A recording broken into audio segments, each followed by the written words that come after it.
Hello there, and thanks for tuning in today. I'm here with Bronwyn Robinson. She's a passionate fundraiser and a community advocate who channels her lived experience with scleroderma into powerful action. So by day, she runs Buds and Roses Florist in Melbourne, but her true impact shines through her tireless efforts to raise awareness and funds for scleroderma research and support. So she's a member of the Scleroderma Victoria Committee and leader of the inner Southeastern Suburbs support group. And Bronwyn has spearheaded fundraisers and campaigns, raising over $15,000 through creative events including high teas, dinners, flower drives, and so much more. So Bronwyn's dedication, creativity, and community spirit make her a driving force for change and a source of hope for many. So I'm really, really thrilled that Bronwyn said that she'll come and chat with me today. So Bronwyn, thanks for being here. It's great to be able to have this opportunity with you. And so for those of the people that are watching who may not know you yet, can you share a little bit about yourself and your connection to scleroderma?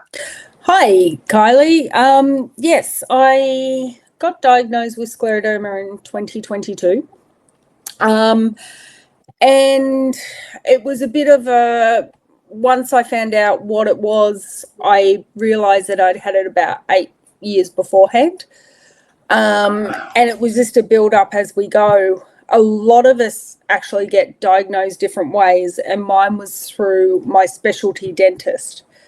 I had a couple of fillings drop out, and my dentist is like, something's just not right. I need to send you to a mouth specialist. So I did that, and I went to the mouth specialist, and they did lots of testing. So that's when they discovered that I'd actually had scleroderma, and then it was on to the rheumatologist. But besides that, not knowing what it was, yes, I did a bit of reading on it. What is it? And that's when sort of dots started connecting that, wow, I've actually had this for a while, because yes, this is happening to me. Yes, that's happening to me. And then when I got to the rheumatologist said to me, it was my husband's one, as he has rheumatoid arthritis. And she just said, look, Bron, there is no funds. The government doesn't help scleroderma patients. It's all self-funded. So there's no sort of drugs to help you. We will give you drugs like rheumatoid arthritis drugs that will at least help with the symptoms. Once I found out there was nothing, it took probably a good 6-12 months to get my head around it. And then I started fundraising. I did my first scleroderma dinner. We raised, I think, 5,000. Then my goal the next year was 20. We raised just under 16 the next year. In between that, we lost our leader, and for our for our support group, the girls asked, would I like to take over? So that's how I became the support group leader. And our group's growing quite well. We're there. We work through, as a group, we work through everything. Then they asked me if I would go on and come on the committee, which with the fundraising side, I'm now working with the fundraising committee, as I'm working with the girls for the Victorian Gala Ball that's coming up, do my own dinner, which is in July. This year, before May, we're just reached over 10,000 for this year. So that should take me roughly to about 30,000 since I've started fundraising for scleroderma, by the time this ends.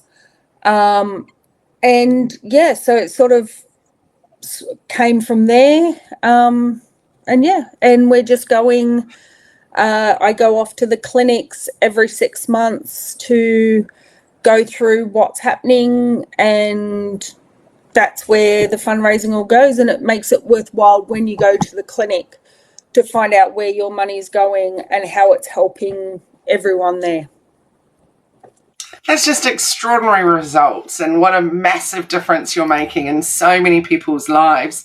What I wondered perhaps is, for those that have never heard of it, or maybe have heard of the name scleroderma, which I must say is quite a tricky one to pronounce. It is. But for those that don't actually know what scleroderma is, are you able to sum up that one in just a brief way for people? So scleroderma is your body is creating collagen, like over creating collagen. So the skin tightens, which some people's loosens back up. So, and they're little things that I noticed, like over the time I started losing quicks on my fingers. No, nothing you sort of think about. But then later on, it's kind of makes sense, like, oh, why is that disappearing? Because your skin's tightening. But it doesn't only just tighten the skin, it actually hardens the organs because you're over creating collagen. It can harden the organs up as well. So it can affect your heart. Like, we have heart tests done, lung function tests done, just to keep an eye on everything. I now have something called primary biliary psoriasis, which is affecting my liver. So it all happens, and I know there's more to it because scleroderma is not a one-size-fits-all type of condition. Everyone kind of has their own little things that happen. I also have esophageal, which inside my throat, sometimes when I'm eating, food gets stuck and you sort of got to stop and let it go down. I drink about 1 litre of water with dinner to make sure, because I've got no saliva, to make sure that the food's going down. I have Raynaud's, which, like, the ends of my fingers go completely white, cold, sore. And yeah, it's just a lot of mixture, and some people may not have Raynaud's and they'll have something else instead. But it's a real mixed bag that we get. So thanks for sharing that. So scleroderma is often described as an invisible condition. Mm-hmm. So for you in your day-to-day life, with the bits that you've described, for example, but I also know that you run a business, you're obviously heavily involved with all of that fundraising and committees and support groups and things. So what does that mean in your day-to-day life living with scleroderma for you? I notice after a big weekend of work that sort of Monday I could be extremely tired. I'm very determined. I personally notice that I have slowed down a lot in what I can pick up, how long it takes me to do a job now. I am finding that I just have to be more aware, carrying a lot more water in the car, making sure that I'm just on top of everything. And some things that I'm on top of, like before the doctor even tells me, there was certain things that I was changing, what I was eating, what I was doing. I was actually changing that subconsciously, before the doctor actually would say, oh, you need to do this or you need to do that, because my body was kind of telling me I couldn't do it.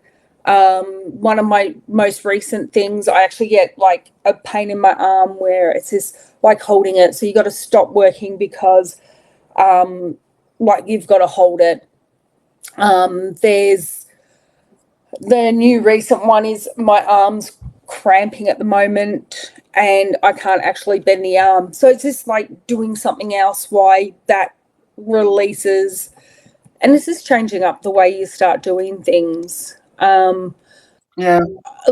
Some people that know me quite well can click straight away with what's going on.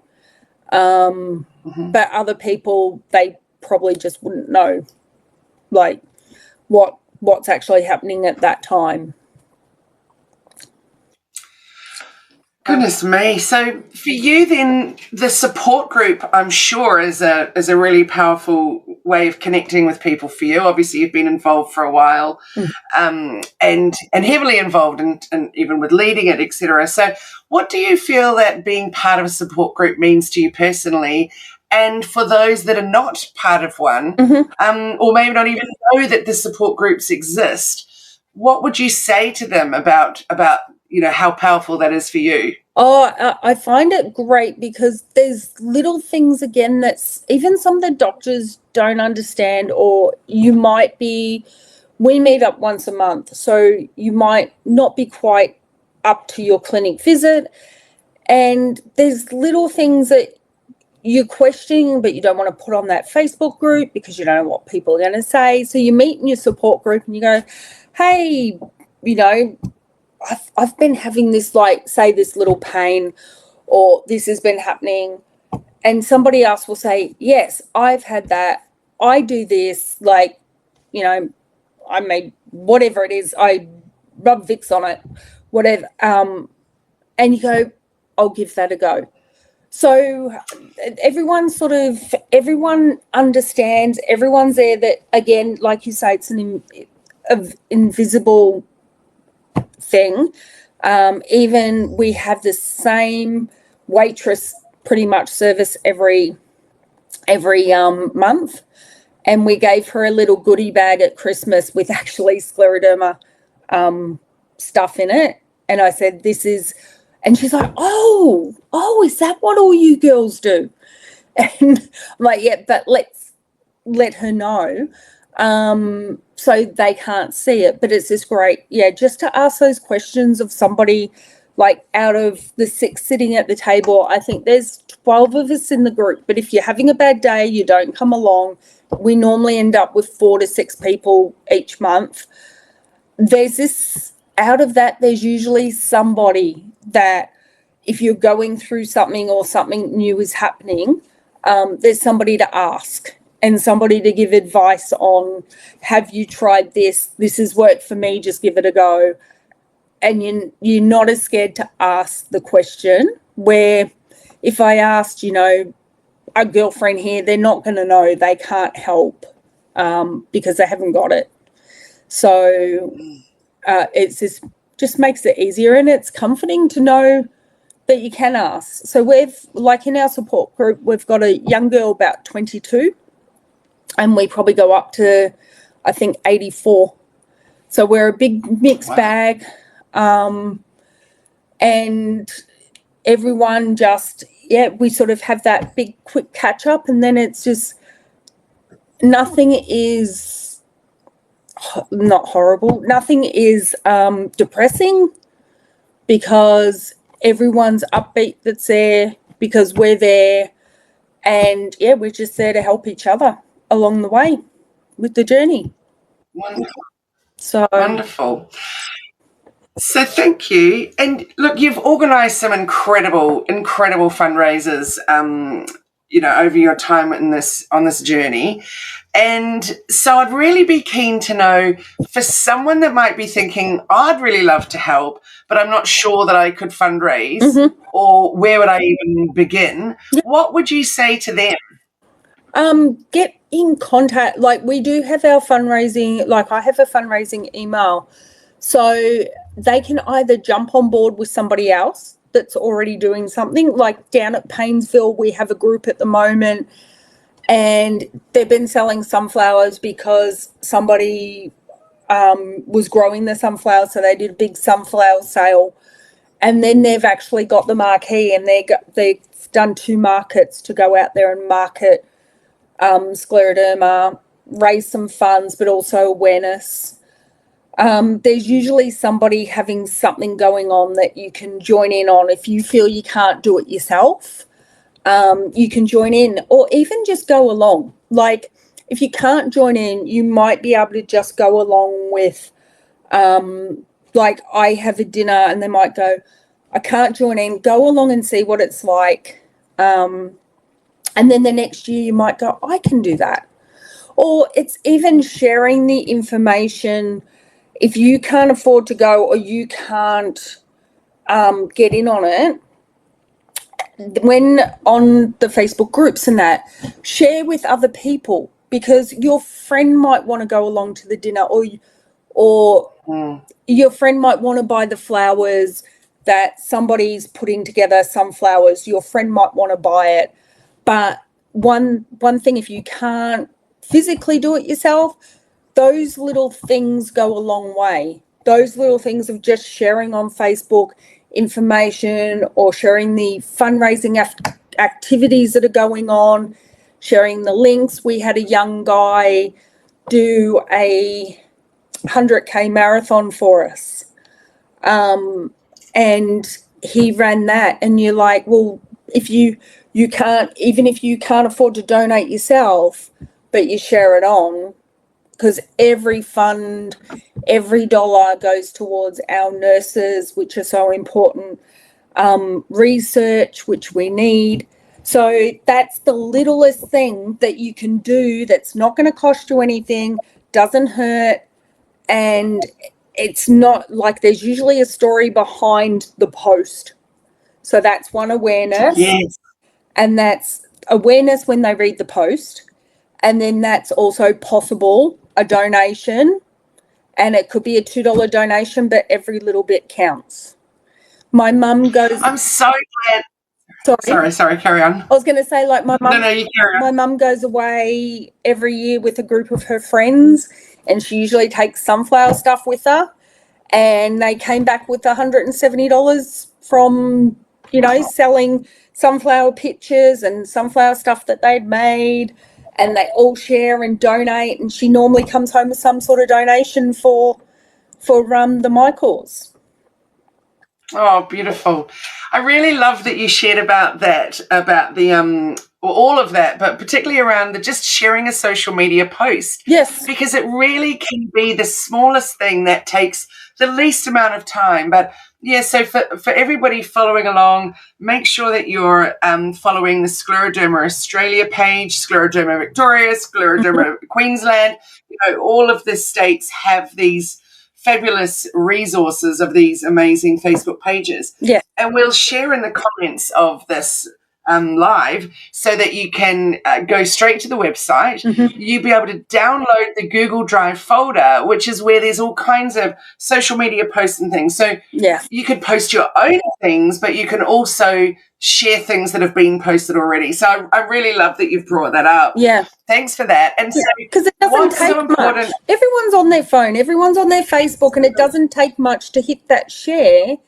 And I think now even Facebook's done the like that little arrow thing where you can just repost or...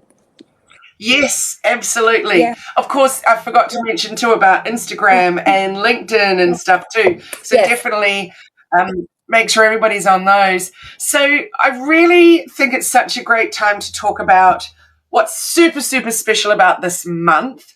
So we have Scleroderma Australia's Sunflower Day, which is happening on March 23rd of every year. So maybe you're watching this after March 23rd, but it's on the 23rd of March each year.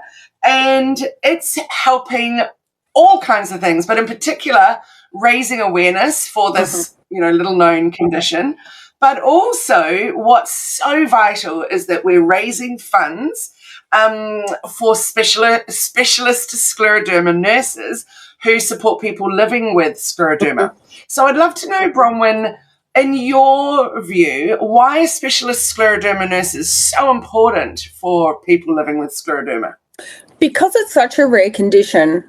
There's little things that are different to what a normal nurse does, because you can meet a normal nurse and they don't even know what scleroderma is. And I've met quite a few, and you speak to them and they're like, oh, I've never heard of that. So they don't understand all the calluses that hands can get, the shaping of hands, just generally what our body is going through. So, like you look at cancer, has the cancer nurses that are dedicated and trained to help the cancer patients. Well, these nurses are also dedicated and trained to help us with what we're going through. So, and that you're able to access those nurses through telehealth also, aren't you? Not just if you can make it an in-person Yes, appointment. that's right. So we do have telehealth as well. And all of that. So they're so important to fundraise to help. And that's where our fundraising goes, to help with these nurses. So for you and your experience with the scleroderma nurses, what difference can having that really specialist support make for someone navigating scleroderma? Because I think also a lot of people would have no idea that there literally isn't scleroderma nurses out there for you unless you guys are funding them yourselves, which I find completely extraordinary. Well, the other thing is, you actually find when some of the scleroderma patients are sent, it depends on how much knowledge you get. So I got my knowledge starting from a private rheumatologist who then got to a point and said, this is past me, because they're trained in so many different variety of illnesses, that she was kind of like, you're now past what I can do for you. You need to go to the clinic. And a lot of the actual patients, I still don't think realise that we are funding them. So it's a given. You go to Monash, you go to the hospitals, so obviously the hospitals are funding them, but it's kind of not the case. So when they see that we're fundraising, they don't realise that we're actually fundraising to help them as well. Because you just go to a public hospital and the public hospital's all paid for. So a lot of, people, they don't understand that too. So it's getting the knowledge out there that this is why we're doing it, and that we're actually doing it for you too. Because, sometimes even with the fundraising, you kind of get the, as I was saying, the simplest things of sharing Facebook pages, people with it kind of still don't get that these clinics that you go to, this is what we're fundraising for. So it's even knowledge to the patients. So, because, you don't get there and, the nurses aren't going to say, the fundraising paid for me. They're not going to do that. So you're going to the clinic on the assumption it's government funded. So it's even getting it across to everyone that this is what we're doing it for, is to help everyone, not just a matter of us just fundraising for the fact of it. It's we're doing it for a reason. Thank you. So if somebody's watching today that would really like to get involved to support Sunflower Day, what would you say would be the best way for them to get involved? Contact us at, there's inquiries at Scleroderma Vic, or they can contact me at fundraising at Scleroderma Vic. I think it's Scleroderma Victoria, but it's on the website. And just go to the website.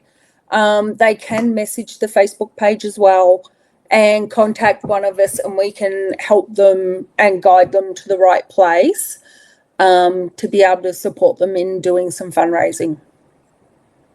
Thank you. So we'll have the link in the comments for the website, and there's a button on there, super easy to find. Click it and donate today. Yes. So you don't need to wait until the 23rd of March. No, you don't. You can absolutely donate today, and we definitely encourage you to share it with all your networks, share it far and wide, because the more that we can make an impact, the better off everybody will be. So before we finish, is there anything else that you'd like to share with everyone watching today?